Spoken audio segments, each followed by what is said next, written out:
একটি সুখী গাছের গল্প।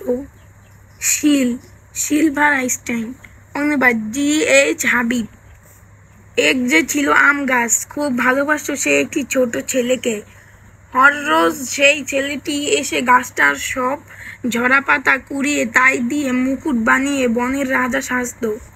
কখনো বা গাছটার কানু বেয়ে তার তরতর করে উপরে উঠে ডাল ধরে দোল খেত আর আম খেত।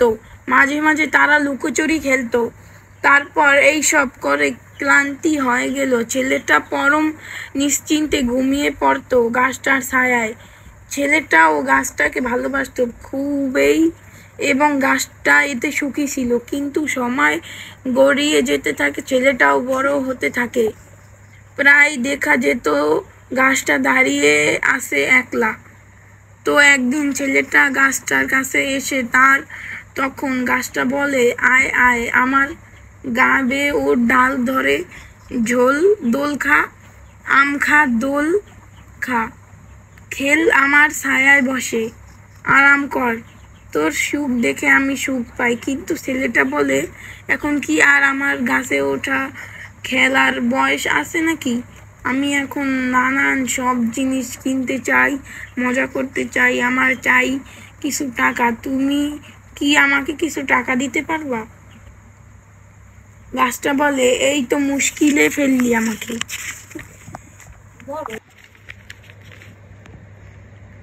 আমার কাছে তো টাকা নেই, আমার কাছে কেবল পাতা আর আম।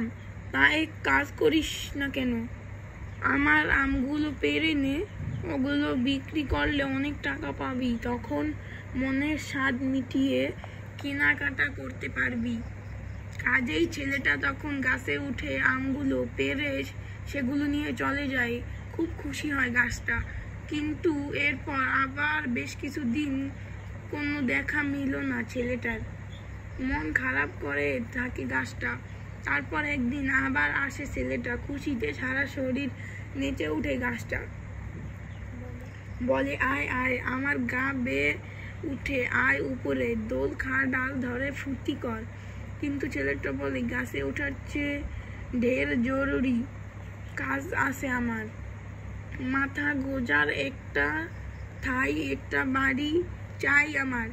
রোদ বৃষ্টিতে, গ্রীষ্মে, শীতে যাতে কষ্ট না হয়। আমার চাই একটা বউ, ছেলে মেয়ে, ওদেরকে রাখার জন্য একটা বাড়ি আমার খুব দরকার। তুমি একটা বাড়ি দিতে পারো আমায়? গাছ বলে, আমার তো কোনো বাড়ি নেই, তবে হ্যাঁ, আমার ডাল পাতাগুলো কেটে নিতে পারিস, তাহলে খুব সহজেই ওগুলো দিয়ে একটি বাড়ি বানিয়ে নিতে পারবি তুই। তখন আর তোর সুখের সীমা থাকবে না। কাজেই ছেলেটা তখন গাছটার ডালপালা সব কেটে ফেলে, তারপর সেগুলো নিয়ে চলে যায় বাড়ি বানানোর জন্য। খুশি হয় গাছটা। তারপর বেশ কিছুদিন আর কোনো খোঁজ খবরেই থাকে না ছেলেটার। তবে একদিন যখন আবার আসে, সে খুব ভীষণ খুশি হয় গাছটা।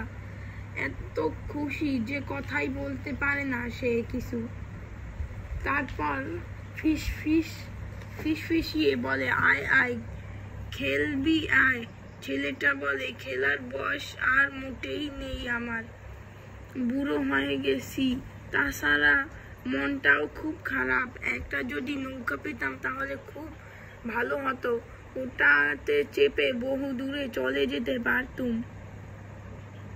এখান থেকে একটা নৌকা দিতে পারো তুমি আমায়?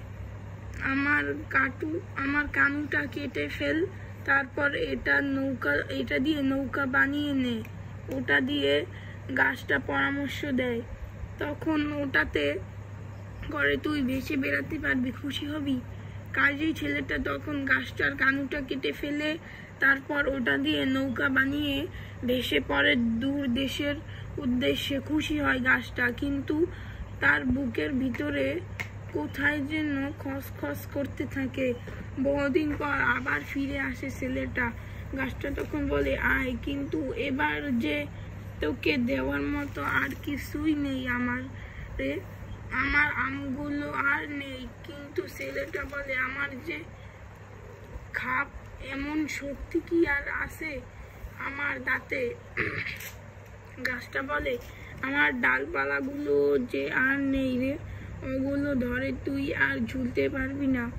ছেলেটা বলে, আমি এখন এতই বুড়ো হয়ে গেছি যে গাছের ডাল ধরে ঝুলোঝুলি করার আর শক্তি নেই আমার।